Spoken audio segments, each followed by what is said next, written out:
ஏன்னா நாளிலேருந்து எல்லா ரூல்ஸும் மாறப்போகுது. அதனால் நீங்கள் இன்றைக்கி யோசிக்க வேண்டிய விஷயம் ரொம்ப இம்பார்ட்டண்டான விஷயம். என்ன யோசிச்சு பாருங்கன்னா, Hi there guys, welcome back. This is Deepak Kumar, co-founder of Trade Achievers. இந்த வீடியோவில் என்ன பார்க்க போகிறோன்னா, நாளிலேருந்து பார்த்தீங்கன்னா செபியோட நியூ ரூல்ஸ்லாம் வந்து ஃபுல் ஃப்ளெட்ஜில் வரப்போகுது. நம்ம முன்னாடி பார்த்துருப்போம், இந்த செபியோட புது ரூல்ஸ்லாம் வருதுன்னு நான் போன வருஷமே வீடியோ போட்டிருந்தேன். அந்த ரூல்ஸை பற்றி நான் சும்மா கொஞ்ச நேரம் பேசிவிட்டு அதுக்கப்புறமா என்னென்ன நடக்க போகுது, இதனால் என்னென்ன பாதிப்பு இருக்குது அப்படின்ற பற்றிலாம் பார்க்கலாம். இப்போ முன்னாடியே போன வருஷம் செபி என்ன சொல்லியிருந்தாங்கன்னா, இப்போ நிறைய பேர் இன்ட்ராடே பண்ணுறவங்க, ஃபியூச்சர்ஸ் பண்ணுறவங்களாம் என்ன பண்ணிகிட்ருக்காங்கன்னா, ட்ரேட் பண்ணிகிட்டு இருப்பாங்க. மார்ஜின் ஃபுல் அமௌண்ட் கட்டாமல் லிவரேஜ் வாங்கிட்டு, லிவரேஜ்னால் ஒன்றும் கிடையாது, ஃபுல் அமௌண்ட் கட்டாமல் சின்ன அமௌண்ட் மட்டும் கட்டிட்டு அதில் என்ன பண்ணிட்டாங்க, ட்ரேட் பண்ணிகிட்டு இருந்தாங்க. ஃபார் எக்ஸாம்பிள் பார்த்தீங்கன்னா, சில இதுவெல்லாம் வந்து 1 லட்ச ரூபா தேவைப்படும் மார்ஜினு, சில இது வந்து 3 லட்ச ரூபா தேவைப்படும். அதுக்கு என்ன பண்ணுவாங்கன்னா, 3 லட்ச ரூபா இல்லாதவங்களாம் ஒரு 10%, அதில் ஒரு 10%, 30,000 ரூபாவோ, இல்லை வந்துட்டு அதுக்கேற்ற மாதிரி 15,000 ரூபாவோ அந்த காசை மட்டும் கட்டிட்டு என்ன பண்ணிட்டு இருந்தாங்க, ட்ரேட் பண்ணிகிட்டு இருந்தாங்க. ஆனால் செபி என்ன இப்போ பண்ணிட்டாங்கன்னா, உங்களுக்கு வந்துட்டு இந்த மாதிரி இதுவெல்லாம் கிடையாது, லெவரேஜெல்லாம் கிடையாது. நீங்கள் மொத்தமாக எல்லா மார்ஜினும் கட்டணும். 3 லட்ச ரூபா டாடா மோட்டார்ஸ்க்கு வாங்குறதுக்கு ஃபீச்சர்ஸ் தேவைப்படுதுன்னா நீங்கள் 3 லட்ச ரூபா கட்டணும் அப்படின்ற மாதிரி என்ன பண்ண கொண்டு வந்துட்டாங்க. அதுக்கு தான் என்ன பண்ணாங்கன்னா, கிராஜுவலாக கொண்டு வந்தாங்க. அப்படியே 100% கொண்டு வரல. ஃபஸ்ட்டு என்ன பண்ணாங்கன்னா, 3 மாதத்துக்கு 25% இருக்கலாம், அந்த மார்ஜின்லேருந்து 25% தான் பண்ணிக்கலாம், 50%, 75% அந்த மாதிரி கிராஜுவலாக கொண்டு வந்தவங்க நாளையிலேருந்து என்ன ஆகும்னா 100%. 3 லட்ச ரூபா இருக்குன்னா 3 லட்ச ரூபா கொடுத்தா மட்டும்தான் உங்களால் அந்த ஃபியூச்சர் எடுக்க முடியும் அப்படின்ற மாதிரி ரூல் கொண்டு வந்துட்டாங்க. இப்போ இதனால் பார்த்தீங்கன்னா நிறைய ட்ரேடர்ஸ் எல்லோரும் வந்து என்னென்னா அன்ஹாப்பியாக இருக்காங்க, ஒரு சந்தோஷம் இல்லை அவங்களுக்கு. செபியை வந்து அவங்ககிட்ட சொல்கிறாங்க, ஏன் எங்களை ட்ரேட் பண்ண விடாமல் இப்படி தடுக்கிறீங்க அப்படின்ற மாதிரி சொல்லிட்டு இருக்காங்க. இதனால் என்ன ஒரு பிரச்சனை பார்த்தீங்கன்னா, நிறைய ட்ரேடர்ஸ் முன்னாடியே சொன்ன மாதிரி அன்ஹாப்பியாக இருக்கிறதுனால, ஏன் அன்ஹாப்பியாக இருக்காங்கன்னா 3 லட்ச ரூபாய் எல்லாருக்கிட்டையும் இருக்காது. அதனால் நிறைய பேர்னால என்ன பண்ண முடியும், ட்ரேட் பண்ண முடியாது. அதனால் ட்ரேட் கம்மியாச்சுன்னா வால்டாலிட்டி கம்மியாகும், வால்டாலிட்டி கம்மியாச்சுன்னா மார்க்கெட் மூவ்மெண்ட்ஸ் எல்லாமே கம்மியாகும். இதுதான் ஒரே ஒரு பிரச்சனை. என்னென்னா, இந்த இதுனால ட்ரேடர்ஸ் கொஞ்சம் கம்மியாவாங்க, அதனால் வால்டாலிட்டி கம்மியாகும். இது ப்ராப்ளமா அப்படின்னு கேட்டிங்கன்னா, எனக்கு இது ப்ராப்ளமாக தெரியல. இந்த ட்ரேடர்ஸ் கம்மியாகி வால்டாலிட்டி கம்மியானா ப்ராப்ளமாக தெரியல. ஏன்னா ஃபார் எக்ஸாம்பிள் பார்க்கணும், கிராஜுவலாக இன்க்ரீஸ் பண்ணிக்கிட்டே தான் வந்தாங்க. 25லேருந்து 75% வரைக்கும். இப்போ பார்த்தீங்கன்னா, இப்போ லாஸ்ட்டாக 75% வரைக்கும் இருந்துச்சு. வால்டாலிட்டி கம்மியாச்சான்னு பார்த்தீங்கன்னா அவ்வளோலாம் கம்மியாகல இருக்குது. மார்க்கெட்டோட மூவ்மெண்ட் எவ்வளோ இருக்கணுமோ அவ்வளோ இருந்துட்டு தான் இருக்குது. நாளைக்கே 100% கொண்டு வந்தாலும் ட்ரேட் பண்ணுறவங்க கண்டிப்பாக இருக்க தான் செய்வாங்க. ட்ரேட் பண்ணுறவங்க கண்டிப்பாக ட்ரேட் பண்ணிக்கிட்டே தான் இருப்பாங்க.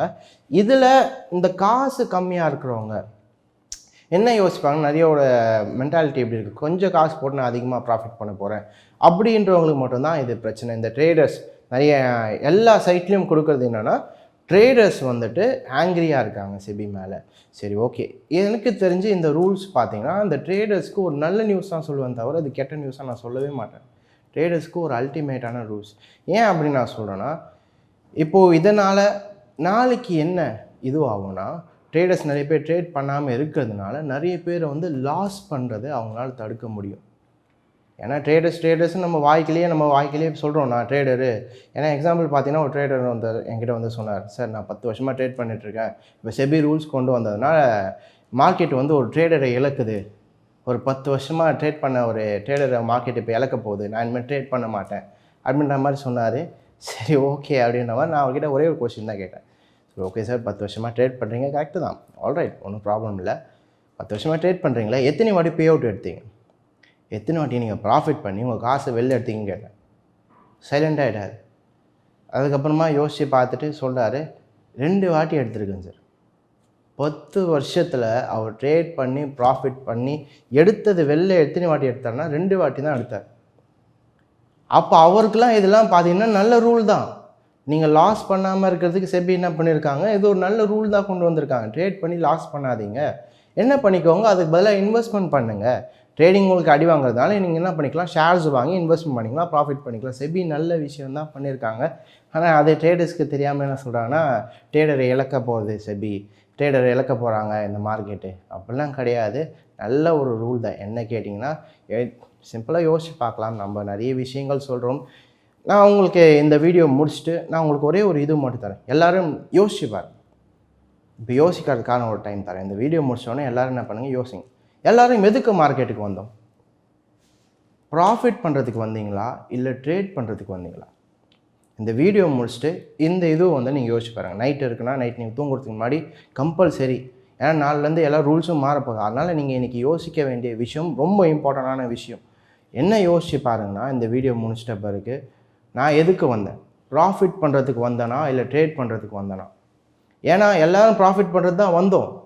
ஆனால் எல்லோரும் என்னவா மாறிட்டோம்? ட்ரேடராக மாற்றிட்டோம். என்னன்னா இன்றைக்கி நான் ட்ரேட் பண்ணணும் அப்படின்ற மாதிரி மாறிட்டோம். ஏன்னா ப்ராஃபிட் இன்றைக்கி வந்தாலும் ப்ராஃபிட் தான், 10 நாள் கழிச்சு வந்தாலும் ப்ராஃபிட் தான், 1 மாதம் கழிச்சு வந்தாலும் ப்ராஃபிட் தான். ஆனால் என்ன பண்ண முடியல, நம்மளால் வெயிட் பண்ண முடியல. எனக்கு நான் வந்து ட்ரேடராக மாறினால எனக்கு இன்றைக்கே ப்ராஃபிட் வரணும் அப்படின்ற மாதிரி எல்லோரும் மாறிட்டோம்.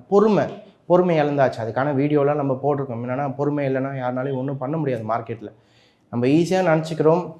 என்னென்னா நம்மளுக்கு சொல்லித்தரவங்களும் இந்த மாதிரி எக்ஸாம்பிள்லாம் கொடுக்குறாங்க. இவர் இந்த மாதிரி இருக்கார், இவர் இந்த மாதிரி இருக்கார். நம்மளுக்கு கொடுக்கும்போது எக்ஸாம்பிள் வந்து வாரன் பஃபெட் கொடுப்பாங்க. வாரன் பஃபெட் ஒரு பெரிய ட்ரேடர் அப்படின்றவர் நல்லா ப்ராஃபிட் பண்ணியிருக்காரு. அதே மாதிரி ஜுன்வாலான்றவர் வந்து ஒரு நல்லா ப்ராஃபிட் பண்ணியிருக்காரு ஷேர் மார்க்கெட்டில் அப்படின்ற மாதிரிலாம் சொல்லுவாங்க. ஆனால் எல்லாருமே பார்த்தீங்கன்னா இன்வெஸ்டர் தான், யாருமே ட்ரேடர் கிடையாது. அது நல்லா புரிஞ்சுக்கணும். அப்போ மார்க்கெட்டில் பார்த்தீங்கன்னா நிறைய ப்ராஃபிட் பண்ணுறது, மார்க்கெட்டை நிலைக்கிறதுன்னு யாருன்னு பார்த்தீங்கன்னா இன்வெஸ்டர்ஸ் தான் மேஜராக நிலைக்கிறாங்க. அப்போ இந்த ரூல்ஸ் பார்த்தீங்கன்னா யாருக்கு நல்ல ரூல்ஸ் அப்படின்னா, ட்ரேடர்ஸ் எல்லாருமே இன்வெஸ்டர்ஸாக மாறதுக்கான ஒரு நல்ல ரூல்ஸ் தான். இன்னொன்று பார்த்தீங்கன்னா நம்மளது ஒரே ஒரு ட்ரேடர் தான் இருக்கார், ஜெஸி லிவர்மோர்னு ஒருத்தர். 100 வருஷம் முன்னாடி வாழ்ந்த அவரை நீங்கள் சர்ச் பண்ணி பார்த்தீங்கன்னா தெரியும், அமெரிக்கன் ஸ்டாக் ட்ரேடர்னு வரும். ஆனால் என்னன்னா அவர் ட்ரேடர் தான், அவரும் ப்ராஃபிட் பண்ணார். என்னன்னா ட்ரேடர் எல்லாரும் ப்ராஃபிட் பண்ண மாட்டாங்க அர்த்தம் கிடையாது. ட்ரேடரும் ப்ராஃபிட் பண்ணார். ஆனால் என்ன பண்ணார்னா அவர் 3 வாட்டி சம்பாதிச்சார், 3 வாட்டியும் விட்டார். ட்ரேடருக்கு என்ன ஒரு பிரச்சனை, சில பேர்லாம் நல்லா படித்து ட்ரேடிங் பண்ணுறவங்களும் சில பேர்லாம் நல்லா படித்து நல்லா ரிசர்ச்லாம் பண்ணி ட்ரேட் பண்ணுறாங்க. ஆனால் அவங்க சேர்த்து வச்ச காசை எப்படி தக்க வைக்கணும்னு அவங்களுக்கு தெரியல. ட்ரேடருக்கு இதுதான் பிரச்சனை. இன்வெஸ்டர்ஸ்க்கு பிரச்சனை கிடையாது. இன்வெஸ்டர்ஸ்க்கு அந்த பொறுமையும் அந்த மணி மேனேஜ்மெண்ட், ஃபண்ட் மேனேஜ்மெண்ட் எல்லாமே அவங்களுக்கு இருக்குது. ட்ரேடர்ஸ்க்கு என்ன பிரச்சனை, அவங்க சம்பாதிச்சாலும் தக்க வைக்கிறதுக்கு தெரியல.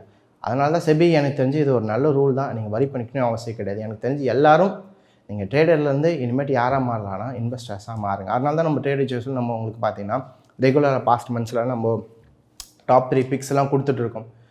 டாப் 3 பிக்ஸ் எது கொடுக்குறோன்னா ஃபியூச்சர்ஸ்னு ஆப்ஷனில் ட்ரேட் பண்ணுறது நாங்கள் கொடுக்கல.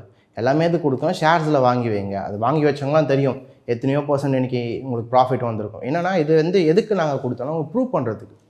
என்னென்னா ட்ரேடிங்கில் மட்டும் நம்மளால் ப்ராஃபிட் எடுக்க முடியாது, இதுலேயும் உங்களால் எடுக்க முடியும், இதில் ஷேர்ஸ்லேயும் உங்களால் எடுக்க முடியும் அப்படின்றதுக்கு ப்ரூவ் பண்ணுறதா கொடுத்தோம். என்னால் பார்த்துருப்பீங்கன்னு நினைக்கிறேன். இல்லைனா கூட நீங்கள் ப்ரீவியஸில் போய் செக் பண்ணி பார்க்கலாம். என்னோடய வீடியோஸ் எல்லாமே இருக்குது, எல்லாமே செக் பண்ணி பாருங்கள் ஒர்க் ஆகிருக்கா இல்லையான்ட்டு. என்னென்னா செபி இதனால் வந்ததுனால கெட்ட ரூல்னு எடுத்துக்காதீங்க, ஒரு நல்ல ரூல் தான். எனக்கு தெரிஞ்சு ட்ரேடர்ஸ் வந்து இன்வெஸ்டர்ஸ் ஆனால் மாறுறதுக்கு ஒரு நல்ல டைம். நீங்களும் இந்த வீடியோ பார்த்துட்டு இருக்கீங்கன்னா என்ன பண்ணுங்கள், ஃபஸ்ட் நான் முன்னாடியே சொன்ன மாதிரி இந்த கொஸ்டின் மட்டும் கேளுங்க. ப்ராஃபிட் எடுக்கிறதுக்கு வந்தேனா இல்லை ட்ரேட் பண்ணுறதுக்கு வந்தேனா? அப்படி நீங்கள் ப்ராஃபிட் எடுக்கிறதுக்கு வந்தீங்கன்னா பெஸ்ட் ஆப்ஷன், இன்வெஸ்ட்மெண்ட் பண்ணுங்கள். ஃப்யூச்சரில் நல்ல யூஸ் ஆகும் இது. ஏன்னா நம்ம பார்த்துருக்கோம், நிறைய எக்ஸாம்பிள்லாம் பார்த்துருக்கோம். ஷேர்ஸ் வாங்கி வச்சவங்க தான் நிறைய வந்திருக்காங்க. அதனால் பெஸ்ட் ஆப்ஷன். நீங்கள் வந்துட்டு இனிமேட்டு உங்களுக்கு இன்வெஸ்டராக மாறதுக்கு நல்ல டைம்.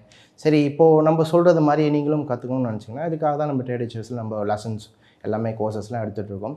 இது நீங்கள் வந்து ஜாயின் பண்ணிக்கலாம். கீழே வந்துட்டு உங்களுக்கு ஸ்க்ரோல் போகும், அதுலேயும் நீங்கள் என்னென்ன டேட்ஸில் இருக்குன்னு நீங்கள் பார்த்துக்கலாம். அதே மாதிரி எவ்ரி மண்டே வந்து உங்களுக்கு பார்த்தீங்கன்னா சென்னை, கோயம்புத்தூர் அண்ட் பெங்களூரில் உங்களுக்கு கிளாஸஸ் ஸ்டார்ட் ஆகும். அதில் ஃபண்டமெண்டல்ஸ் வந்து எல்லாமே சொல்லி தருவாங்க. என்னென்ன ஷேர்ஸ் எப்படி பண்ணணும், அதை எல்லா விஷயங்களுக்கும் ஷேர்ஸ்னால் என்னதுன்றது ஆரம்பித்து எப்படி ட்ரேட் பண்ணணுன்றது வரைக்கும் உங்களுக்கு எல்லாமே உங்களுக்கு சொல்லி தருவாங்க. நீங்கள் எதுக்கும் வரி பண்ணிக்கணும் அவசியம் கிடையாது. சொல்கிறேன், புரிஞ்சுதா? இந்த டைம் எதுக்குன்னா நாளையிலேருந்து ட்ரேடராக இருக்கிறது ஒன்றும் பிரச்சனை கிடையாது. ட்ரேடர் இருந்தாலும் நல்லா படிச்சுட்டு பண்ணுங்கள், ஒரு விஷயத்தை நல்லா தெரிஞ்சுட்டு பண்ணுங்கள்.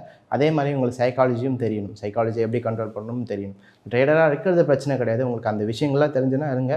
பெஸ்ட் ஆப்ஷன் எல்லாருக்கும் நான் கொடுக்குற ஆப்ஷன்னா இன்வெஸ்டராக மாறுங்க. நீங்கள் ட்ரேடிங் பண்ணாலும் சைடில் இன்வெஸ்ட்மெண்ட் பண்ணி வைக்கிறது எப்போதுமே ஒரு வைஸ் டெசிஷன். ஸோ எனக்கு தெரிஞ்சு இந்த வீடியோ ரொம்ப யூஸ்ஃபுல்லாக இருந்திருக்குன்னு நினைக்கிறேன். இதே மாதிரி உங்களை அடுத்த வீடியோவில் சந்திக்கிறேன். Until then, take care. Bye.